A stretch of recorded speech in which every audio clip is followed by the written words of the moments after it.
All right. Good afternoon, ladies and gentlemen. Welcome to our Climate Governance Malaysia event. So let me start. So this is a part of the Roundtable Series 2025, community engagement on post-consumer waste and extended producer responsibility for textile. So the topic of this afternoon is understanding the textile recycling ecosystem and moving forward with extended producer responsibility. I'm very proud to have my panel speakers today, four of them. Ms. Noor Hazirah Marzuki, Communications and Events Manager, Marketing, Aeon Big, Mr. Dale Warren, Principal CEO, Lifeline Clothing Malaysia, Mr. Muhammad Ivan Sham bin Abdullah, the Vice President of Malaysian Textile Manufacturers Association, MTMA, and Ms. Najah Onn, the Director of Footprint Mechanics. And myself, I'm your moderator, and my name is Pauline Go. So let me quickly introduce myself.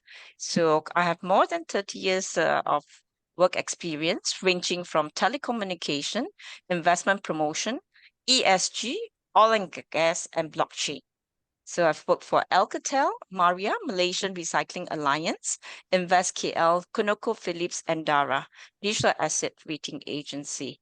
And I'm very, very passionate about ESG and at the moment supporting KPKT as well on EPR promotion and legislation. So, so let me set the context of our discussion today. So global textile production and consumption are rapidly increasing, with global clothing and footwear consumption projected to rise from 62 million tons in 2019 to 102 million tons by 2030. Each year, an estimated 92 million tons of textile waste are generated worldwide, the majority ending up in landfills. Malaysia faces the dual challenge of rising textile waste and limited recycling infrastructure. To address this, the Ministry of Housing and Local Government, KPKT, is preparing an extended producer responsibility framework for textiles. Under this framework, all actors in the textile value chain, from retailers, brand owners, importers, manufacturers, and recyclers, will share the responsibility for the collection, recycling, and sustainable management of post-consumer textile waste. Central to the framework is a Producer Responsibility Organization, PRO, which will coordinate compliance, logistics, reporting, and public awareness across stakeholders.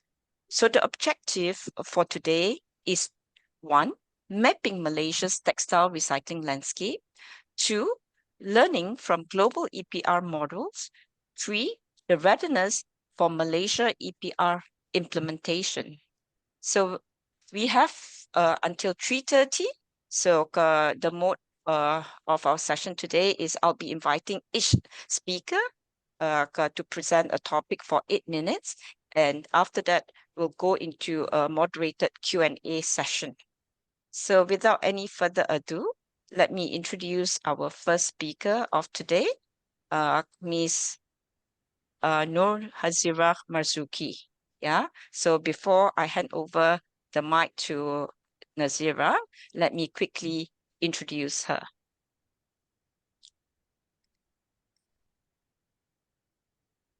So Ms. Nazira is a communication professional who believes business has a responsibility to lead on climate and sustainability. She contributed to the Planetary Health Roadmap and Action Plan, specifically on the communications and advocacy chapter. This blueprint was co-created by industry leaders, scientists, and communicators to highlight that climate change is not just an environmental issue, but a public health challenge, shaping what we eat, the air we breathe, and the stability of our shared planetary systems. Hazirah previously served as communication manager at the Sunway Center for Planetary Health, where she strengthens public understanding of planetary health. She now serves as communication and events manager at Aeon Big, one of Malaysia's leading hypermarket retailers, where she also heads the CSR activity. In this role, she leads initiatives that embed sustainability and climate-conscious practice into retail, bridging governance and grassroots action to help build a low-carbon, climate-resilient future. So let me welcome Hazirah, and she is going to address this topic for us, in the session. So let me go to, all right. She is going to share with us the retail perspective on the role of retailers as consumer interface, collection points, and expectations from a PRO. Over to you, Hazirah. Hi, good afternoon, everyone. So I would just like to start with textile waste is one of the fastest growing waste streams in the world. So every day, tons of clothing are thrown away, and much of it ends up in landfills, gets burned, or find its way into our ocean.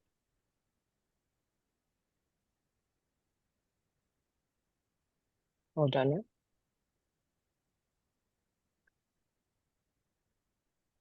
Okay, so as a hypermarket, I see this as more than just a waste issue. It's about our responsibility to the communities we serve and the planet we all share.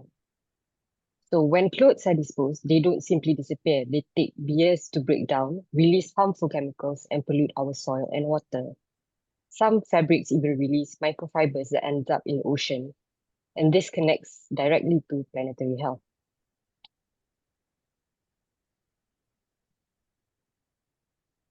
I can't seem to be skipping my...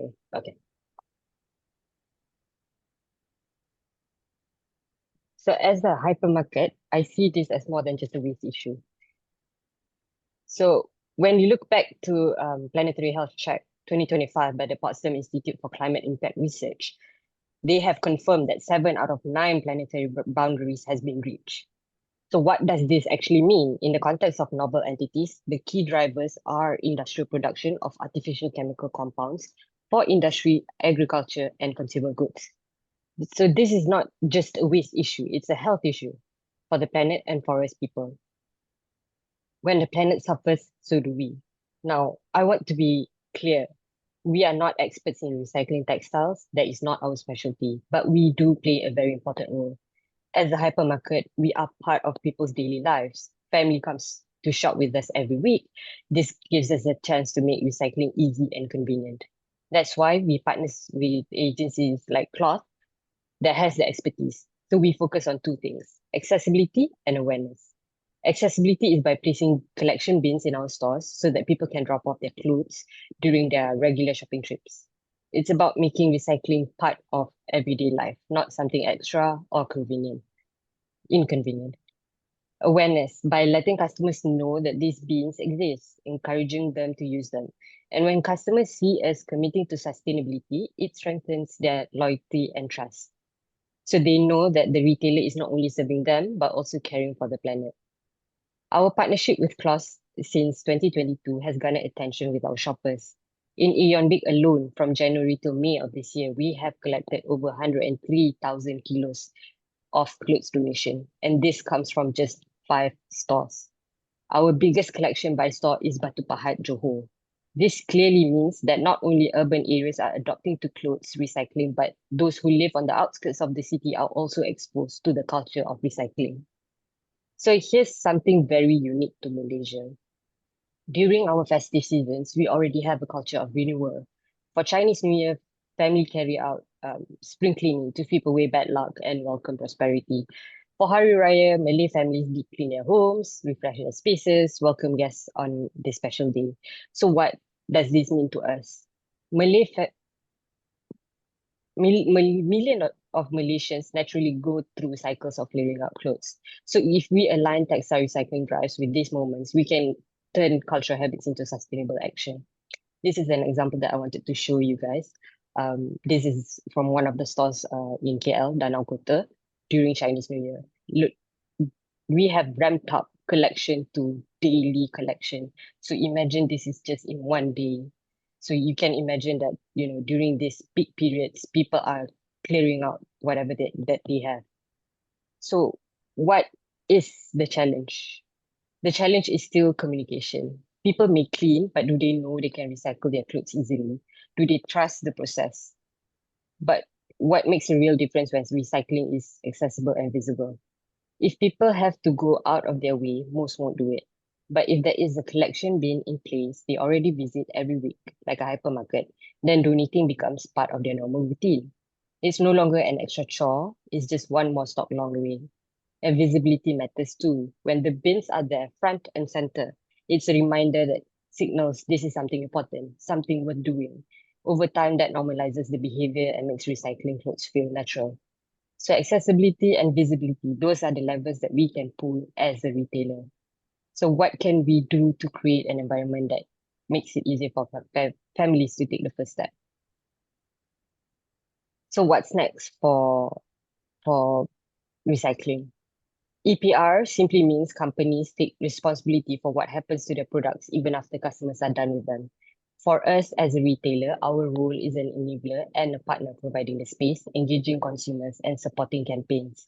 But we cannot do this alone. This is where the PRO becomes crucial.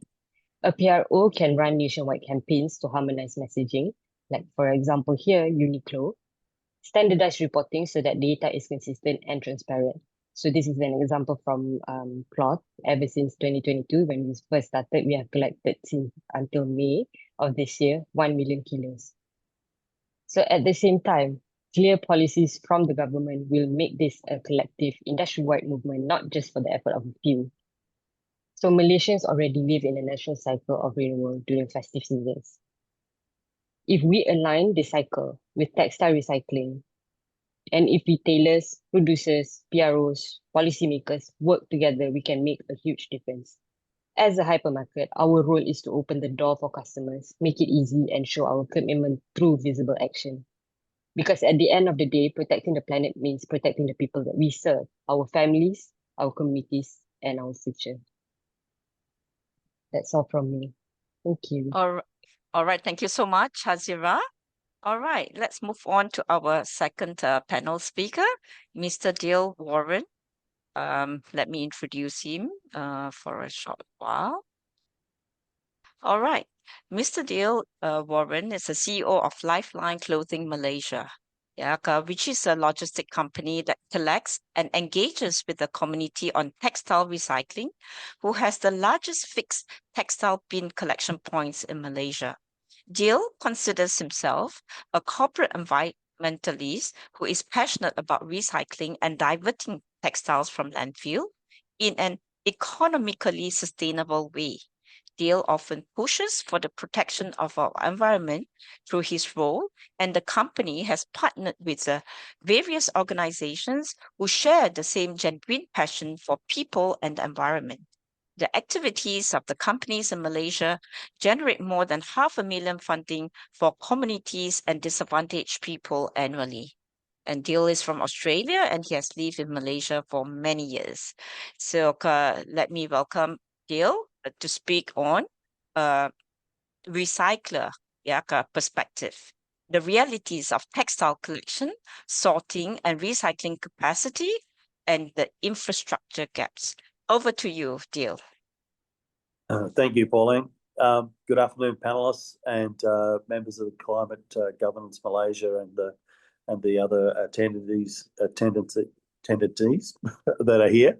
I'm happy to give some insights about recycling and what happens and what we experience in Malaysia, and how this conversation around the EPR and how the fabric of collecting textiles needs to change in the light of it's not just a local industry, it's an international industry.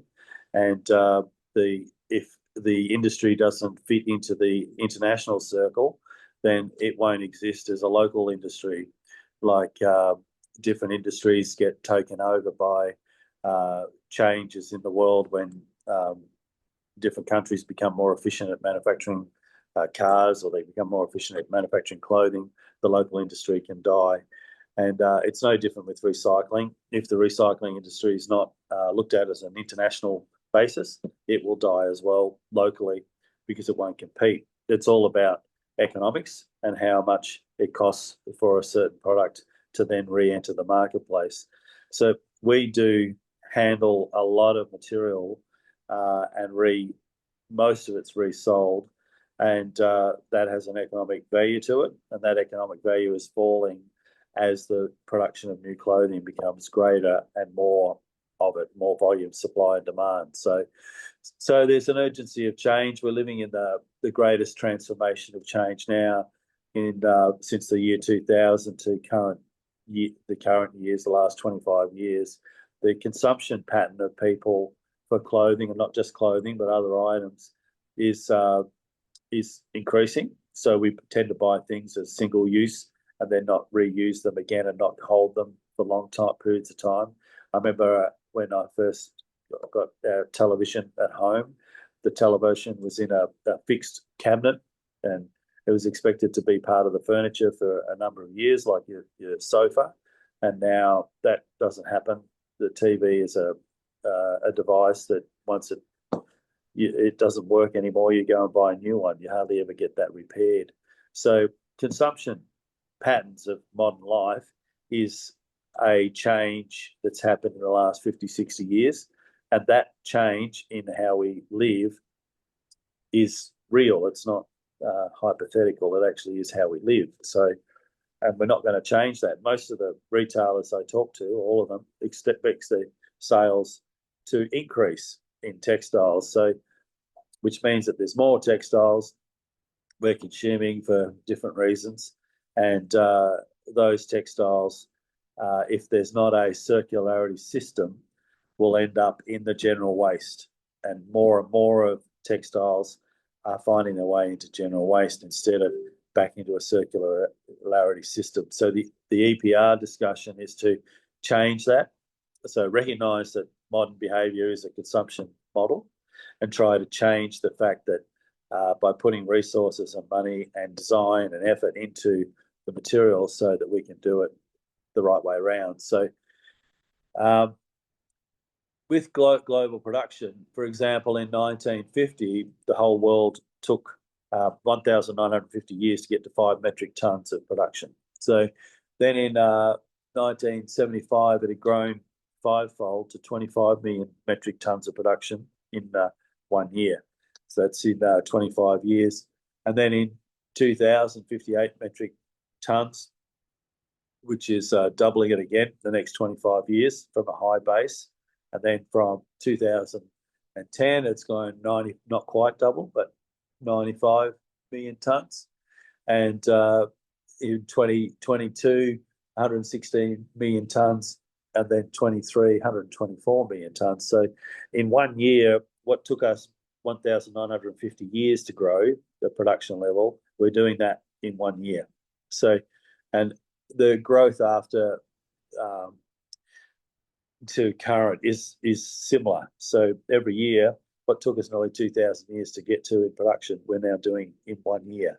So that's staggering when you work out what that means to collection systems and resale markets and stuff like that. They've got to grow fast. So the ability to produce materials efficiently, virgin materials, has increased a lot, and the farming techniques are better, more mechanised, and they can produce materials at fairly low cost of virgin material.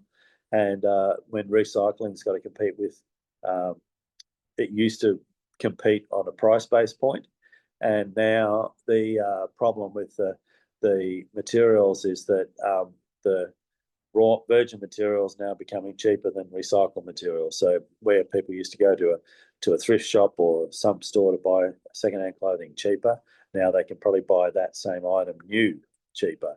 So the quality can vary, but the new items that are on the market that are fast fashion or low price garments are available.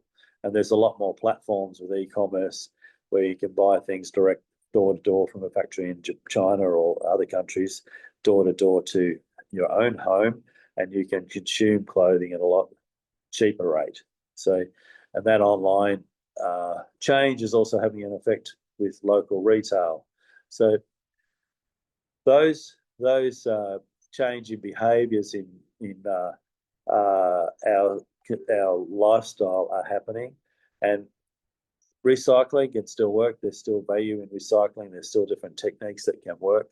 In Malaysia has a very good cohesive community, and a lot of people will work together with each other across different council areas, across different states, and are all interested in a common goal of trying to make the place better and the world better, which is what an overall national EPR program will do. So it shifts the costs of collecting and recycling materials away from putting it into landfill, which is going into council's expenditure, to be able to do that, and put it into the people that are producing it, that are put a tax on those items, so that money can be then reused to be funding collections of clothing and the recycling.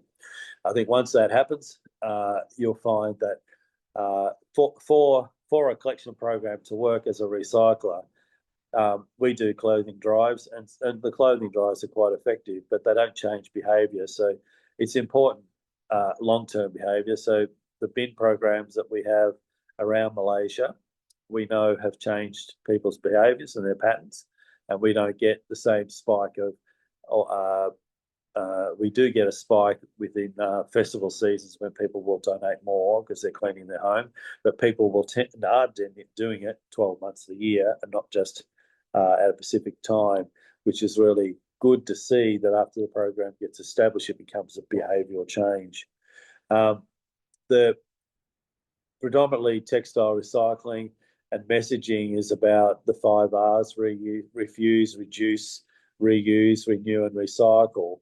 And that's all been okay, but it still has to have an economic basis to it. Otherwise, it's not sustainable. So refuse hasn't worked because people are still buying clothes at a faster rate than what they ever have done before. So even though that messaging is out there in the general education system to refuse, it's not happening because clothing's escalating in the volume that's been produced. Reduce, again, we still buy more than we need.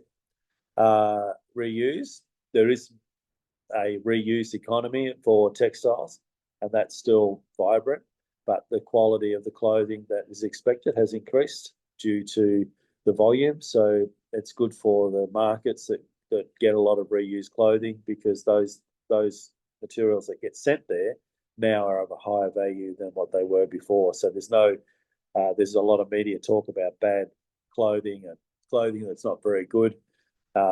Well, that's not the case. If the clothing's not good, new, good second-hand clothing, it won't sell. And then there's renew, which we do a bit of upcycling, turning clothing into handbags and different things like that. That's a small part of what can happen. And then recycle, which is probably I think with an EPR, we would find different ways of being able to recycle, which we have done with footwear. We can turn footwear into a playground, and we can also, working with a company now, we can turn business shirts and that type of material respun that material back into a mop for reuse. So, and there'd be a lot more things that can be done for clothing other than just, it's no good, throw it out. So, but you need a system to be able to put the material into, and then it needs to be done in volume for it to compete with virgin material. If it's only done in small amounts, it won't compete with virgin material. Pauline, how am I going for time? I lost track of when I started. Yeah, Dale, Yeah. I think you have reached about, almost there. Okay, all right. Just Can we let me pass wrap it it up. on? Yes, to the other speakers first, and then later on we come back to you. Yeah. Okay. Thank all you right. so much, Dale, for sharing the 5 Thank you. R's with us. Yep. Now, let's move on to our next panel speaker, Mr. Ivan. Mr. Muhammad Ivan Sham Abdullah, the Vice President of Malaysian Textile Manufacturer Association. Yeah, let me quickly introduce Mr. Ivan. So he is the CEO of Red Wheels Trading, Malaysia, Thailand, and USA. And he is I would say people in the textile industry will recognize him a lot because he has taken a lot of leadership roles in this space. Other than the vice president of MTMA, he is also the chairman of ESG committee, textiles segment of ASEAN, spearheading initiatives to achieve circular economy goals for the textile, apparel, and garments industry. He is also the head of technical expert body 2025-2027, appointed by the Malaysian Standards Agency, Jabatan Standard Malaysia, to provide guidelines and development counsel for the textile, apparel, and garments industry. So now let me invite Ivan to share with us on the topic of context and policy direction. What is the current status of Malaysia's textile waste challenge and the upcoming EPR roadmap? Over to you, Ivan. Thank you so much, Pauline, and thank you to Climate Governance Malaysia for having me representing the textile industry, as well as all my panelists and all the attendees who are here. Thank you so much for joining us to make this initiative or rather this message spread across. So let me share a little bit about the industry in a general overview. I would just proceed to share my screen so that I get to share some details on what the industry has been up to lately.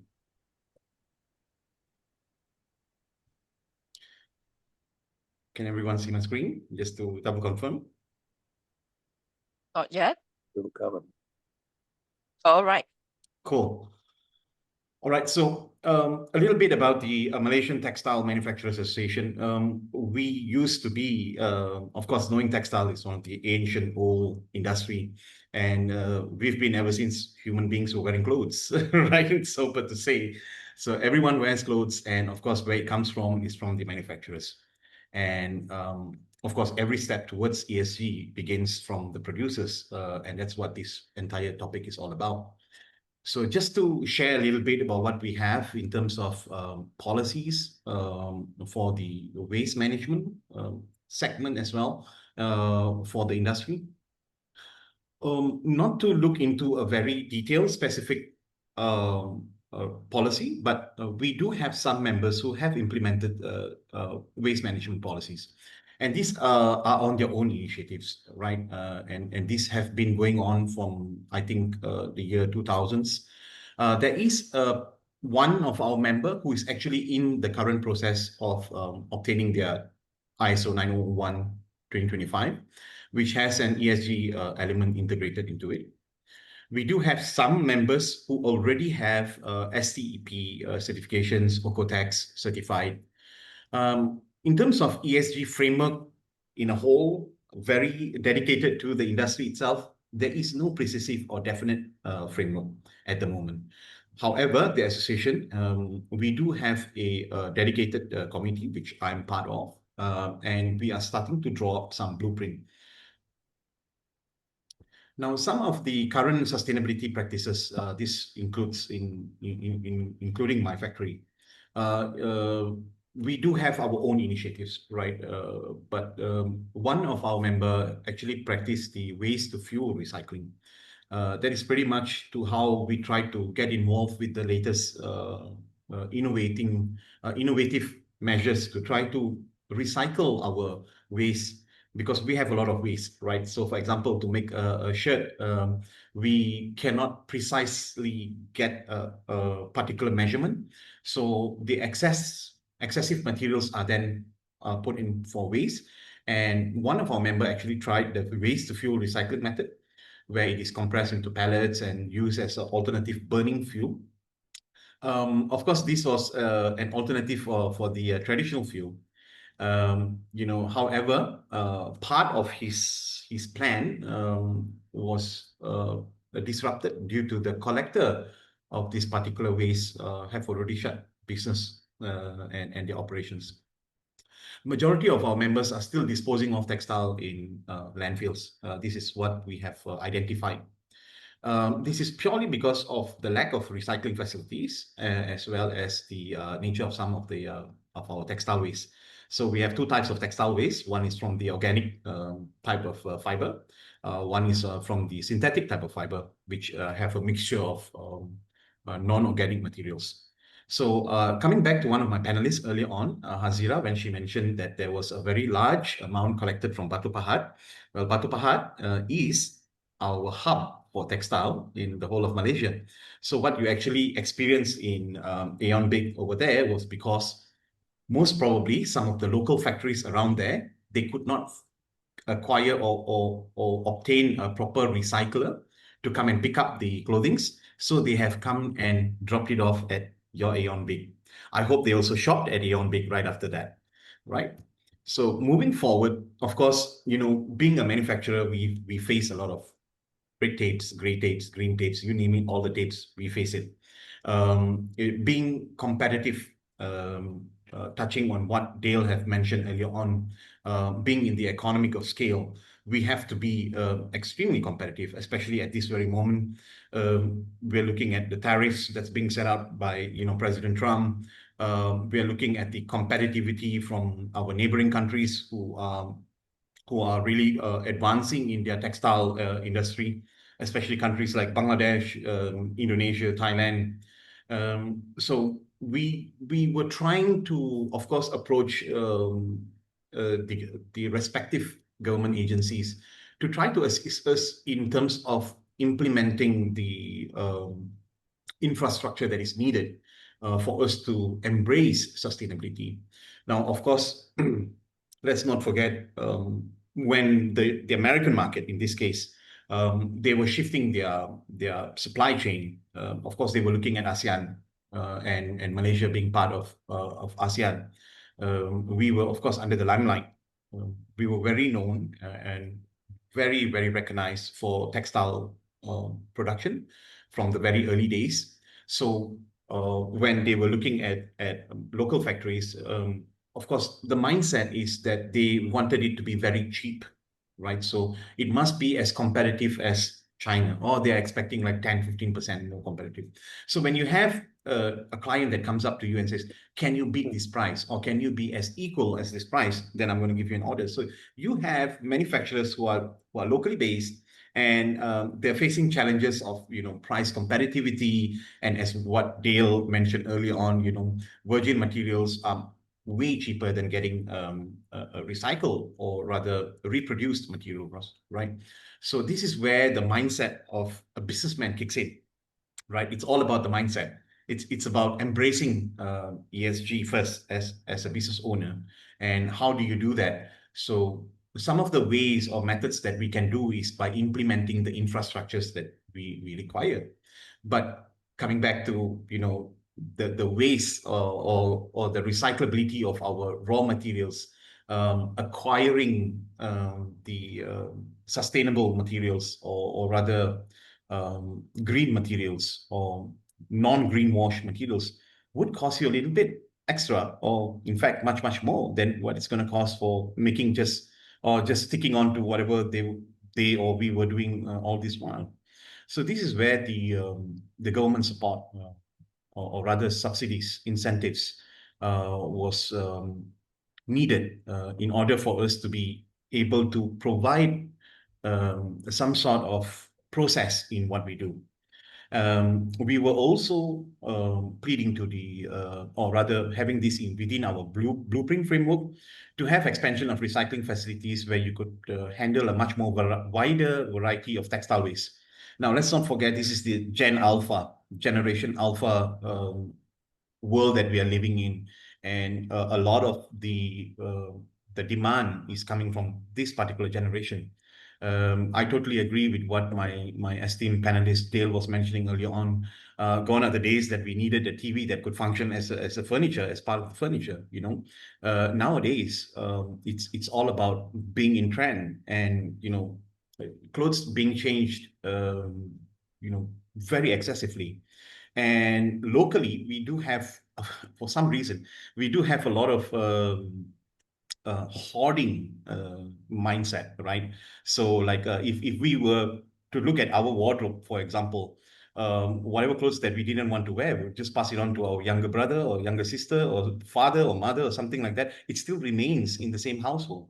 And what happens is that that particular person that is being handed down to is also hoarding, right? So it's the mindset. So it's going to be within the same household, and it's not going to move out of the household. And even if it does, it's not going through the right channel. So we wanted more recycling facilities, and this coming from a manufacturer point of view, a manufacturer perspective as well. This is very important for us to be able to have a direction, or rather a center where we could channel our waste that is produced from the manufacturing side. We also need support for collaboration with other manufacturers to share resources, knowledge, and infrastructure. Now, there could be a cross integration that we could do. For example, Dale brought out a very interesting, innovative way to do produce a product from recycled material, which is a mop from corporate uniforms. Now, this could be something that we could integrate with maybe a mop manufacturer or someone that's making household products and who would want to integrate the initiatives together. Now, ESG by itself is not something that can only be done by one single party. It requires the entire ecosystem to be a part of it. And that's where we are trying to identify how we could leverage on the integration to what we do in Malaysia. Now, there are some future sustainability plans that we already have some members who are committed to. This is including the recycling efforts within our production process.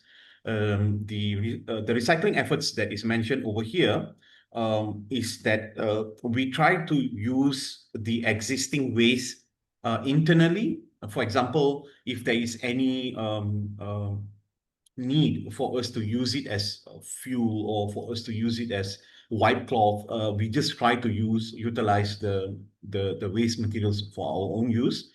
We are also trying to find other ways to adapt or have an additional sustainable waste management practice. We, being part of the TVET industry council of expert myself, I am trying to work out a program with the TVET, especially with the higher education system or ministry, to be able to work together with the university students who are willing to work on our textile waste to try to produce it as an innovative product that could be used in a different industry. This is from one of our member, Rikron. So Rikron has had a ESG initiative in the year 2023. Actually, Rikron commissioned a world-class polyester waste recycling plant. Now, this is a GRS Global Recycling Standard certified fully waste to fabric model integrated factory, which is able to recycle polymers convert it into direct to yarn or even print on yarn, using on print on yarn materials, and finally into fabric. So they are able to actually start working on this sort of reproduction from waste to new, rather recycled fabric. These are some of our long-term goals. Of course, we would love to have a zero waste site throughout our comprehensive recycling programs that we have internally. We will try to reduce carbon footprint across all operations. This may actually impact more towards our energy consumption. Everyone knows textile is a very labor-intense and energy-intense industry. So we use a lot of water, we use a lot of electricity. So we try to reduce these usages by maybe integrating with the solar energies and so on. These are some of the initiatives that we are working on, solar energy integration for some of our members, recycling innovations that I've mentioned early on, working with the higher education system, including the students.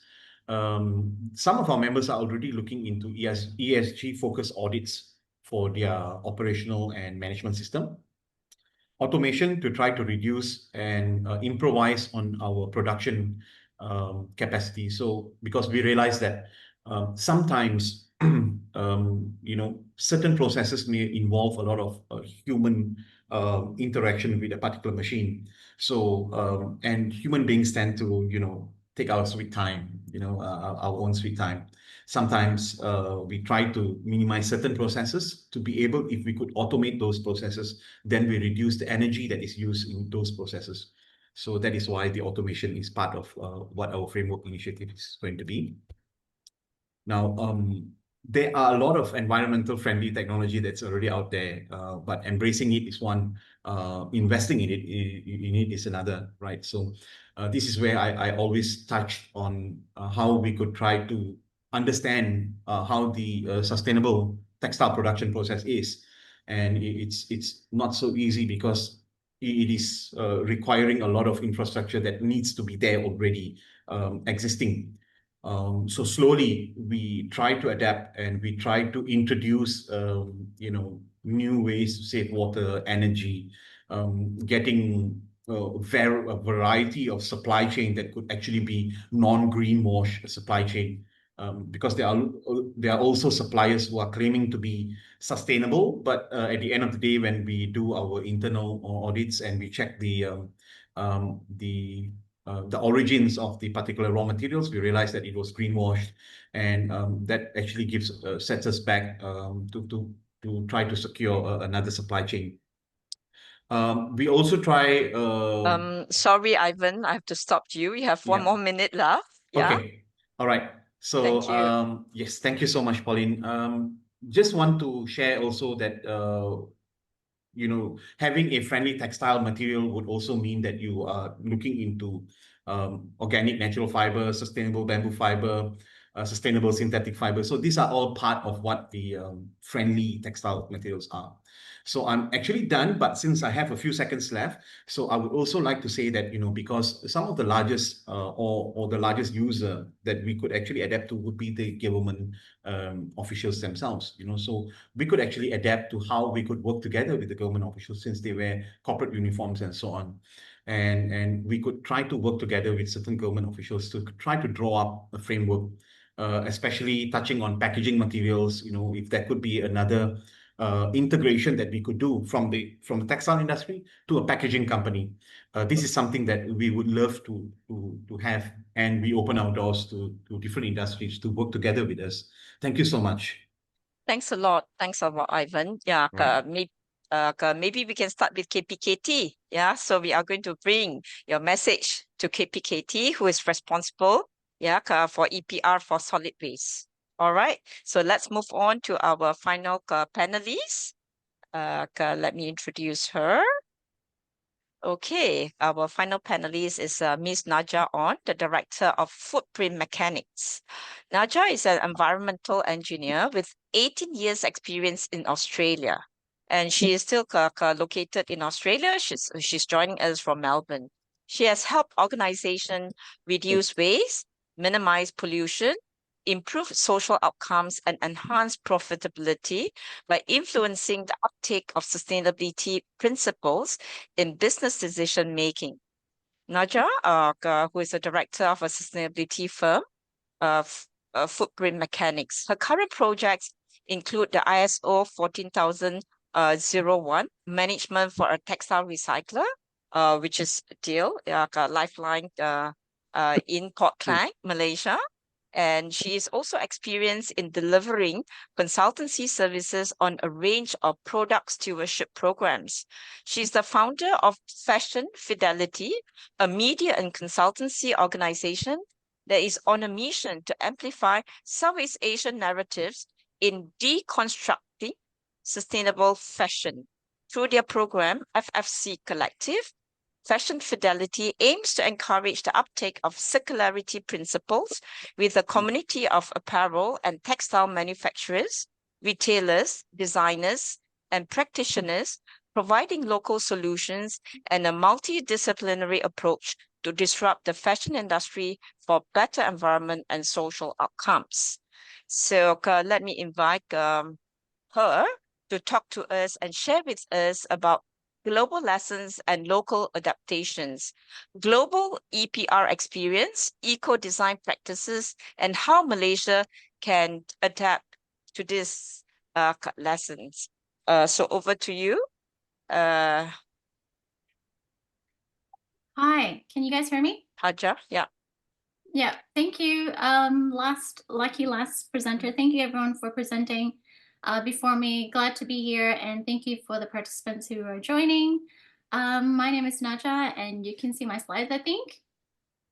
Basically, I just wanted to drop a quick lesson learned in terms of what we can get out of the EPR scheme in Malaysia. So today's agenda, just really quickly, I've only got about 6 slides. Why do we need an EPR in textiles? What mature schemes out there is that can teach us, any pitfalls to avoid, and how we can start in Malaysia, and any design choices that matter. I'll give a bit of an overview of a 12-month action plan if you need that, and what brands and retailers can do tomorrow. So I think there's something for everyone in this presentation. I won't talk about myself at the moment. That's a very long introduction, so thank you, Pauline. I really appreciate it. So basically, everyone knows that we have a textile waste problem. So you already heard from our presenters before, we have a massive textile waste problems. Charity bins and exports can't scale. Quality control for wanting to recirculate textiles in the market. So we have to do something about it. At the moment, municipal budgets carry the disposal costs while brands control design and supply chains. So in terms of an extended producer responsibility scheme, it's a bit unfair, you know what I mean, for people like Dale to collect secondhand textiles when people are, all manufacturers are producing loads and loads of them, a lot of textile waste. And it seems to be a very good proposition back in the day, but now with the flooding of the textiles in the market, it's not becoming that commercially viable. So we need to control textiles at the tap, right? We need to control it at the tap, not at the end. So Dale already mentioned this before, but basically the EPR shifts the cost and accountability upstream to producers and marketplaces. So there's a couple of you in the room, and hopefully other people are watching this and understanding the weight of this now too. There's a policy momentum at the moment. So EU is already mandating, EU as a whole, textile EPR. Australia just recently in the last few years have been trialing stewardship. We call it product stewardship here. It's the same thing, extended producer responsibility, product stewardship, same thing. And so the region is watching in APAC. Okay, so I don't want to go through the scale of fashion's overproduction problem, but basically we have enough clothes for 6 generations, and most of it, 92% of it, goes to landfills, basically. If it's not landfill at your country, it's someone else's country. Basically, it has to go somewhere. And this is what Dale mentioned before, you know, like in the last 20 years, we have consumed more than double of our what we consumed 20 years ago. But the utilization has gone down by 50%, but we've produced more than double what the number of item garments in a year. This is something that Fashion Fidelity does. We talk about trends and culture and throwaways, so we know all about the problem, right? And this is not helping. You also know that you know, we have pre-consumer waste. So you've got inventories that are not sold. I think there's a number I can put to that, but I can't remember it right now. And I'm sure Ivan can probably tell you. But there's pre-consumer waste. It doesn't even end up to the consumer yet, and we're already bidding them, like, you know, throwing them out. Obviously, fashion's problem is, you know, linked to multiple environmental issues, you know, in terms of energy, climate, water, and forest stewardship gone wrong, microplastics, dyeing, chemicals, waste, you name it. Okay, so in terms of France, you might have heard about, you know, people talking about what the EU is doing, all that kind of stuff, but basically France has been a pioneer in textile EPR. So they introduced their EPR scheme in 2007. So can anyone do the maths? It's definitely a long time ago. It covers end-of-use clothing, linen, and shoes. The policy mandates that producers finance the collection, recycling, and disposal of their products. By 2022, which is a couple of years ago, the target was to collect 50% of all the textiles put out on the market, with the target was 95% of everything that's collected being reused or recycled. However, at the end of this, early this year, 2025, the scheme has not yet achieved its government set target collection of 50%. It's not yet achieved it 15 years later. While the collection target was not met, this scheme did achieve relatively high rates of reuse and recovery in collected and sorted material, outperforming all the other European countries and averages. So I guess I wanted to kind of open up the conversation to say that this is not going to happen tomorrow. A lot of people have put in the place to instill this behavior change for a long, long time, you know, at least 10 years elsewhere, and we should definitely learn from that. The Netherlands is also a very early adopter of textile EPR. I think something around like July 2023, the Dutch EPR decree required producers to report the expected number of textiles coming into the Dutch market, create a discarded textile collection system, and then prepare a percentage of the collected discarded textiles for recycling and reuse. So they've also got targets about 50% minimum recycling and 20% reuse of textiles, and then the targets will increase. Sweden has got a phased implementation as well. Latvia has a recent adoption. Hungary is developing one. Belgium is preparing something early. Spain is also preparing something, and Italy is under consultation, and Germany is probably going to have one soon. And then the EU has like a harmonized effect where it's going to be pretty much everyone in the EU has to be coordinated and make this happen. So we have a lot of countries to learn from. Australia also just recently had a Australian product stewardship program for textiles and apparel. It's called Seamless, which Dale is also a part of. Okay, so in terms of how it works, basically money follows obligations. So it's a bit like a tax, right? Or like, it's a bit like if you say you have to mandate something, that money will fund the collection and the sorting consistently. So again, it's not up to just the textile recyclers to fund that, because that is not their problem to start with. And we need to be getting on top of the tap, turn off the tap at the front, right? So eco-modulation works when it's simple. So I don't know if you know what eco-modulation is. It means like supporting those targets. You might have fee discounts for things like durability and design, monomaterials. So like Ivan was talking about eco-friendly materials. It doesn't matter if it's eco-friendly or not. If it's 100% polyester, 100% linen, 100% something, it's easier to recycle back fiber to fiber, right? We might incentivize recycled content in terms of textiles production and repair programs. So if you're a producer or a manufacturer, you want to get ahead of the game, these are the types of things that you want to kind of do. And one of the things that we need to do is not just measure collection, but outcomes. So we need to measure the reuse, and so there's data and IT systems that need to support that as well. And the biggest lesson we need to teach ourselves is to close loopholes for cross-border e-commerce. And I don't want to name names, but you know who they are.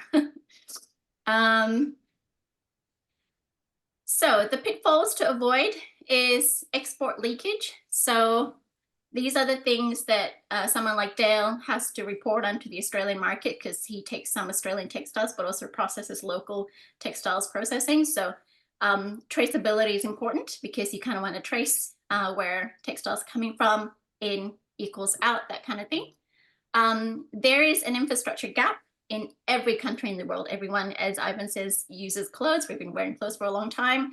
You have to fund domestic sorting and recycling. And these are, we already have infrastructure in Malaysia. Malaysia is a very hot spot for textiles, mechanical recycling, and also downcycling. So we need to fund more of those if we can, and government incentives need to do that, and the manufacturers need to pay for them. There's, again, as I said before, complex products, blends, elastane coatings. They have very low recyclability. They're problematic.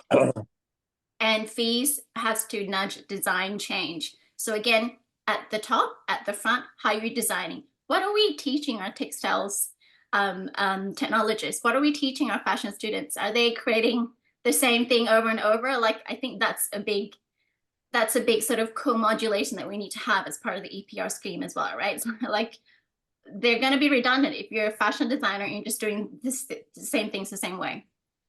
The admin burden to SMEs, we have to keep that down because it's kind of not fair for them. So we have to kind of figure out if there's complex data sets in terms of the SKUs, units, quantity, all this kind of stuff that needs to be fairly tightened up to help SMEs to also comply. Malaysia needs a reality check. So we have existing actors like charities, private collectors like Dale, social enterprises like Kloth, rising secondhand imports as well into the country, and obviously manufacturers, retailers, all sorts of different people. We need to, as all the presenters have talked about, for sustainability doesn't happen overnight, it doesn't happen with one plate, it happens with everybody. So these are the people that the PKT needs to talk to. There's no dedicated textile EPR yet. I just wanted to remind people that the packaging EPR is coming through to Malaysia soon, hopefully. So we need to learn from that, use that machinery for registration, audits, enforcement, data, IT, data, IT, data, IT. It is so important for traceability. If you can pre-sort locally, that's a big win.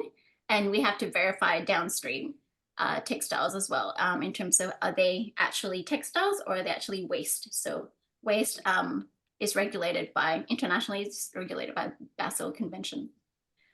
So if you do one thing, do this. Something you might want to take to KPKT.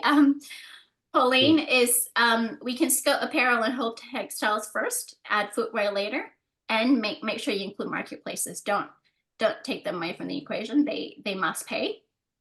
In terms of the fee, a simple per unit fee plus eco-modulation criteria that you can verify would give people better discounts for them, like in terms of fee discounts for them to contribute to the program. You also have to have a percentage of fees earmarked for domestic sorting and reuse. You have to bring it to recycling pilots, charity distribution funding, and data IT. I think I already mentioned data IT is a big one. Targets and transparency, you have to publish. If you don't publish, people don't know. We don't know where you guys are at. And this is not just a Malaysia problem, it's a very ASEAN problem. We're not very good at telling people if we're going to do something, we're going to do it. So we need to do that very well. Okay, if you wanted a 12-month action plan, I've already written one for you.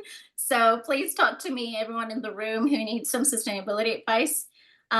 We need to get that PRO organization happening, but it needs to have a working group with people in this room and people who matter, people who know what their subject matter experts are in terms of about.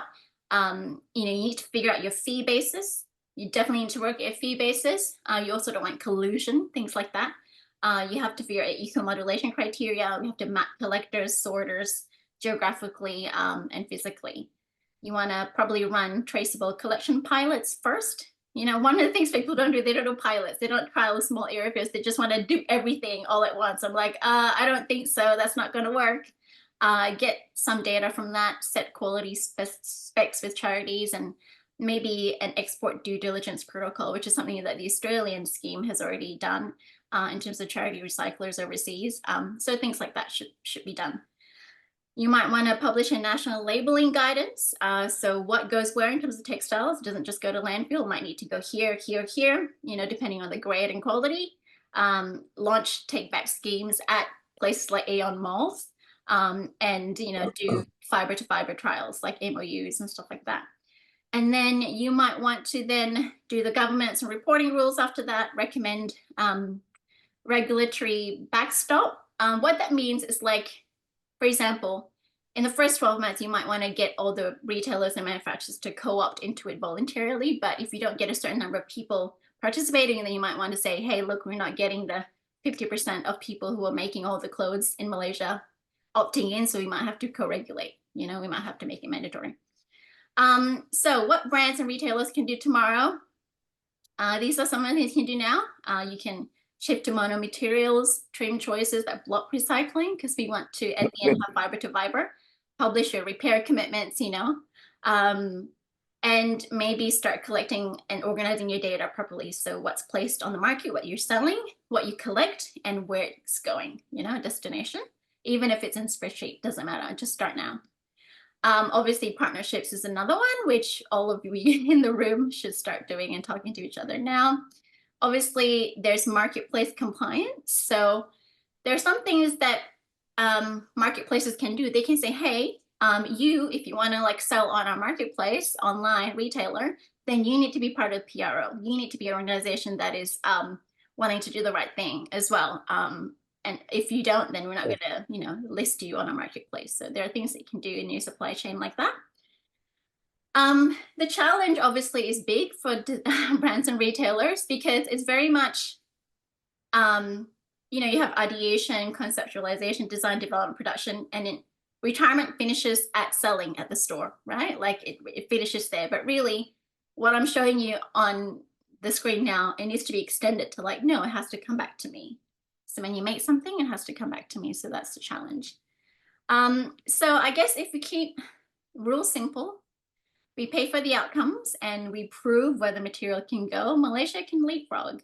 And I think we do have potential. We have the resources. We have really smart people in Malaysia. We just need to, we need to do one thing first. Let's try this EPR for the packaging, and then see if we can learn from that and try with the textiles. So you can follow Fashion Fidelity online, and for a lot of tidbits around that. But also, if you need help in terms of ESG and consulting and also different things, for me, sustainability saves money if you do it right. So happy to help anyone in this room. If you have any questions, please look me up on LinkedIn. Thank you. Thanks so much, Najah, for sharing the extensive EPR model for textile. Yeah, definitely we will come back to you. I let KPKT know as well, right? How to engage you, right? To support us, right? In this EPR for textile. So thank you so much. We are really running out of time. So I would just go, ask one question per panel speaker, and please keep the time, because we need to hard stop at 3:45. All right. So each one has only 2 minutes to respond. So let me start first with Hanizah. Right. Hanizah, can you share with us more? Yeah, thank you so much for sharing about the accessibility and awareness. And can you share with us what other partnership and collaboration that you can do to further enhance the collection back of all these textiles for recycling? Over to you, Hazirah. Alright. Okay, so because we are a brick and mortar business, so we are you can consider us available everywhere. So we have the space. So if there are businesses who are, looking for space, they need to somehow, even if it's just a short program, like the one we did with Sun Life, the insurance company. So they partnered with us through Kloth to have a Hari Raya program for just accepting Raya clothes as donations. So I think other businesses, I urge them to actually commit to this textile recycling as well, because even if it doesn't align with their nature of business, it can still be a good CSR activity. So I think more collaboration is needed within businesses as well. All right, thank you so much. So everyone who is listening, please partner with AOMB, to encourage more collection and recycling of our textiles. Now let's move to our second panelist, Dale. Can you share with us, what you want from the government in terms of incentive, right, to make the voluntary EPR for textile happening in Malaysia? Yeah. So I think whatever happens in the voluntary system, we need Yeah. it to be able to be accounted for when it does become mandatory. So then the efforts mean something. If the efforts don't mean anything, I don't think you'll get people to do much. They'll just wait for it to become mandatory. So it needs to account for something while it's voluntary system, and then you'll see some progression in the positioning of different people that need to comply when it does become mandatory. Yep. All right. Thank you so much, Teal. Okay, Ivan. Now, you're presenting the textile manufacturers. Maybe you can share, about policies, on for textile manufacturers in terms of EPR, right? The government is looking at 2030, to mandate EPR for textile. So, do you have any further comments on the policy side? I think, yes, I do have a lot of comments, but I will keep the comments very short, sweet, and simple. I think we need to create a lot of awareness. I think this is fantastic what the climate governance Malaysia is doing today.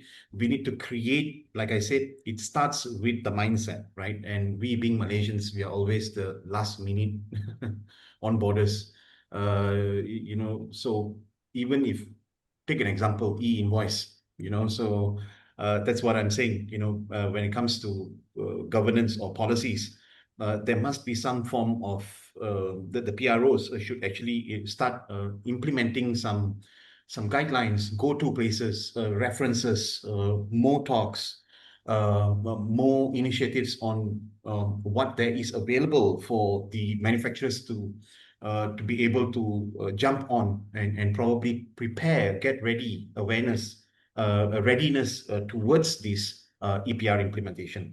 Like I've mentioned, I think a lot of integration must be done. There must be integration between the packaging industry and the textile industry. There must be integration between the innovators of products that we could deem useful, as what Dale shared earlier, making a mop out of a recycled shirt. We need to speak to them now. We cannot wait any longer, right? 2025, as we know of it, is already going to come to an end. Before we know it, it's going to be 2026. So, I always have this policy to start small or whatever initiative it is, but we got to start it now. Otherwise, we're going to be left far behind. Thank you so much, Ivan.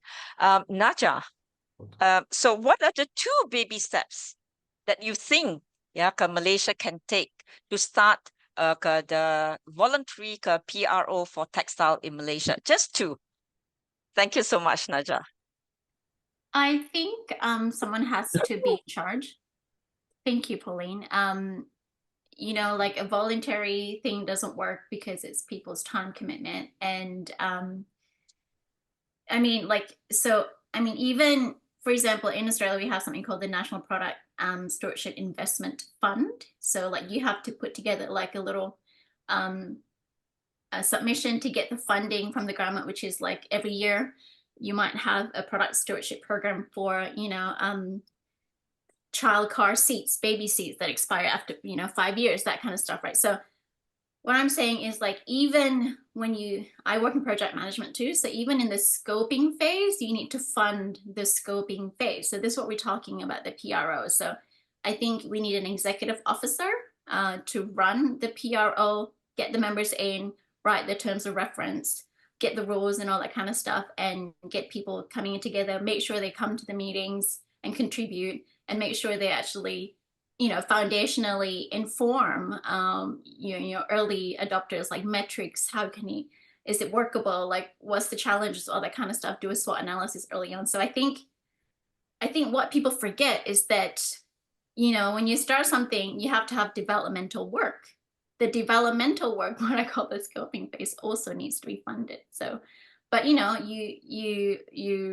yeah, so I think KBKT or whoever is responsible for this program, the PRO needs to have its own shine. What I mean is like it needs to have its own credibility shown. It needs to be funded properly. An executive officer has to run it, even if it's admin, to bring people together. But if you can show that that works, then you know it will bode really well for the sustainability of the PRO. Planning, I'm an engineer, right? Planning is like the biggest factor in saving money, saving time, saving costs, saving people's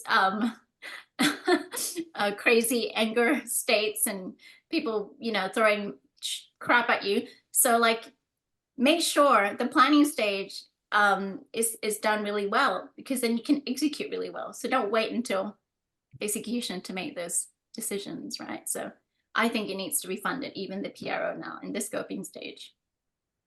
All right. Thank you so much, Najah.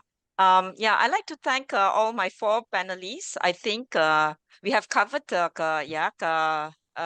everything. And I think it's time for us to take action and act now. Yeah. So I really hope to see, a voluntary PRO in Malaysia soon. Hopefully, yeah, with your help, Najah and Dil, to take the drive, and also with Kloth. Let's work together with KPKT to see how we can get the initiative started in Malaysia. Yeah, just for everyone's knowledge, sadly in Malaysia, we only have 26 sanitary landfills. Yeah, only 26.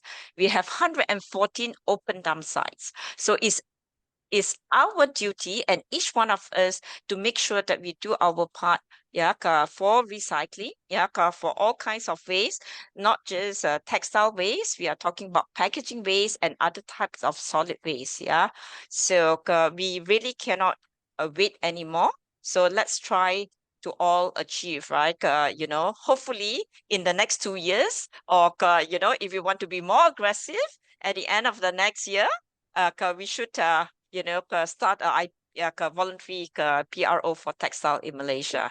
So thank you so much, all my panel speakers. And before we end, I'd like each of you to give a key takeaway message to our audience. All right, let's start with Hazirah.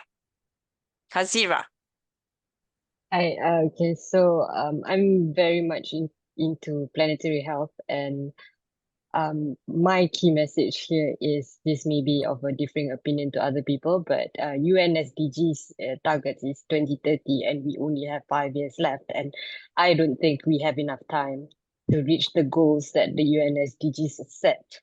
So it is, in my experience, that climate crisis, it's a planetary crisis. So all of us have to work together to ensure that we have a future for our families. So I guess my key takeaway is, try to improve the planet's health in any way that you can. Thank you so much. Next, over to you, Dil. Okay, am I on mute or what? Your key takeaway message for our audience. Okay, you can hear me? Yep. Yes, loud and Okay, clear. so I think circular economy is possible, but for circular economy to work, it has to have economics to make that work, a business plan. If it doesn't, it won't happen. We're kidding ourselves. So things will just end up in general waste. The landfills will get bigger, and everything will just keep growing upon growing, because it's driven by economics on the other side of the fence, where sales drive profits and profits drive more growth. So to change that, it's possible to make it a circular economy, but you've got to divert some of that profitability growth into the other end at the back of it, and not let it sit with the councils and the local authorities to be able to clean up the act. I think if you can get those things to pair together, so that the growth of sales can match with the circular economy, can be part of it, partnered with it, then I think you'll get a result that will work. So France has made the change early and slow, sort of leading the conversation about how to do it, which and I think you'll find Europe will, once they get some benefit and feedback and they start lowering their rates, and recircular economy becomes more realistic, you'll see, because it has the finances involved in that to drive it, then I think you'll see a lot more things that can be done with textiles and plastics and other things to make them circular. All right. Thank you so much, Gio. Now, Ivan, over to you. What is your key message for our audience? Well, my key message should be mainly directed to any attendees who are here from the manufacturing industry, especially from the textile apparels. I would like to say that the association is open to your queries or your questions that you have.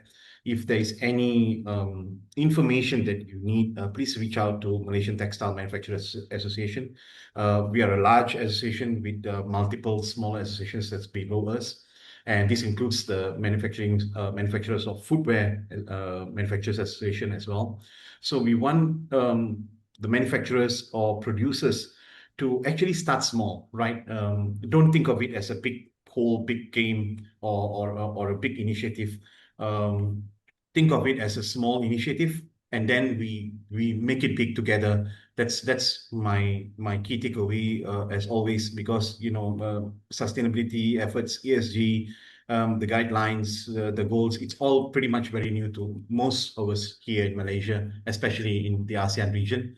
So I just want to say that it's too overwhelming as well for some of us, some of the manufacturers. So start small, but start it right and start it now. That's from. Thank you so much. Yeah, thanks, Ivan. Yeah. Okay, our last panelist, Najah. What's your one key message for our audience today? My key message is let's reduce waste right from the top. So waste means inefficiency, money, rework, and anyone else that is, needs to do with your crap, basically. So let's start doing that in all aspects of our lives, not just clothing. And we need to think about anything before you buy. Think about why you need it, and how you're going to contribute differently to your consumption from today. All right. Thank you so much, Najah. Thanks, everyone. Yeah, including our audience. Please take note that for EPR, for packaging, we are running 2 sessions. One is next Monday, 2:30 to 3:30. And our session 2 is next Wednesday, where I will be moderating as well, from 1 to 2 p.m., yeah, Malaysian time. So please take note and have a good afternoon. And yes, please act now. All right. And let's do whatever we can to make sure that we don't put all our solid waste into the landfill. So have a good evening. Thank you so much, everyone. Thank you. Thank you. Yeah, thank you. Bye. Bye.